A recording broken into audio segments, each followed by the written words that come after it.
La deuxième question, c'est de montrer en note F la fonction définie sur l'intervalle 0 plus l'infini par cette équation qu'on vient de déterminer. Et le premier A, c'est de réécrire la fonction de cette façon. Et le B, c'est de déterminer la limite de cette fonction. D'accord? Voilà, on commence. Donc, la deuxième question, petit a, vérifier que pour tout x positif, donc soit x positif, f de x égale à ce truc. Donc, vous voyez que le moins 2 n'est pas changé, il existe là, il existe là. L'exponentielle moins x aussi existe là, il existe là. Donc, je ne l'ai pas touché. Notre f de x est égal exponentielle x plus exponentielle moins x moins 4x moins 2. Donc ces deux termes, je ne vais pas le toucher. Donc, je laisse tranquille la fin. Et j'écris les deux, le exponentiel x et le moins 4x. Qu'est-ce que j'ai fait ici? Juste permettez l'ordre de ça, de exponentiel moins x et moins 4x. Et on a le droit a plus b égale à b plus a. Après, je vois que ici, il n'y a pas de x. Je dois enlever le x qui est là, côté de 4. D'accord? Il y a une seule manière pour faire ça, c'est de factoriser par x. Donc c'est ça ce qu'on va essayer de faire. Donc si je factorise par x, il me reste exponentielle x divisé par x moins 4 plus exponentielle moins x moins 2. D'accord? Donc ça c'est notre petit a. Maintenant on va déterminer la limite. La limite de f de x. C'est le petit p. Donc pour déterminer la limite de f de x, on va utiliser bien évidemment cette expression.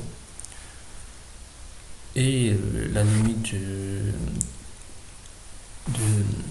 alors comment on peut déterminer la limite? Bon, la limite c'est clair, ici on voit que ce terme qui est là tend vers plus l'infini d'après le cours, puisque x tend vers plus l'infini. Et ce terme qui est là, c'est-à-dire exponentielle de quelque chose qui tend vers moins l'infini, c'est 0 en fait. Donc ça, c'est les deux propriétés qu'on va utiliser. Donc la première propriété, c'est que la limite, lorsque x tend vers plus l'infini de exponentielle x divisé par x, ça c'est quelque chose qui est égal à plus l'infini. Donc ça, on doit l'apprendre. C'est comme je suis en train de voir 1 plus 1 égale à 2. Donc ça doit être un truc qui est évident. D'accord? Déjà la limite de l'exponentielle tout court, donc lorsque x tend vers plus l'infini, ça c'est plus l'infini. Et lorsque le x tend vers moins l'infini, donc la limite de l'exponentielle c'est quoi? Donc c'est 0. D'accord? Dès que tu vois quelque chose qui tend vers moins l'infini, ben son exponentielle tend vers 0. Moi je parle de ce terme qui est là, l'exponentielle moins x, parce que ce terme tend vers x, le petit x tend vers plus l'infini, alors multiplié par moins x tend vers moins l'infini, l'exponentielle moins l'infini c'est 0.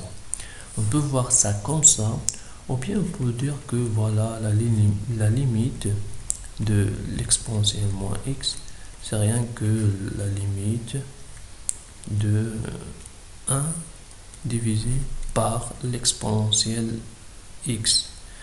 On a le droit d'écrire ça, tout simplement on a utilisé cette règle qui est très connue, c'est-à-dire le a à la puissance moins n égale 1 divisé par a à la puissance n. D'accord? On peut utiliser ce truc.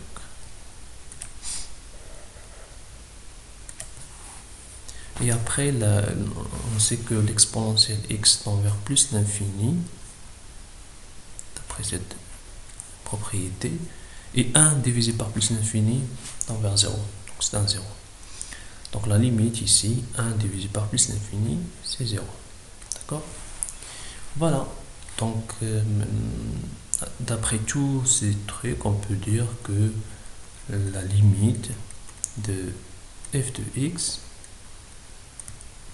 c'est quelque chose qui est égal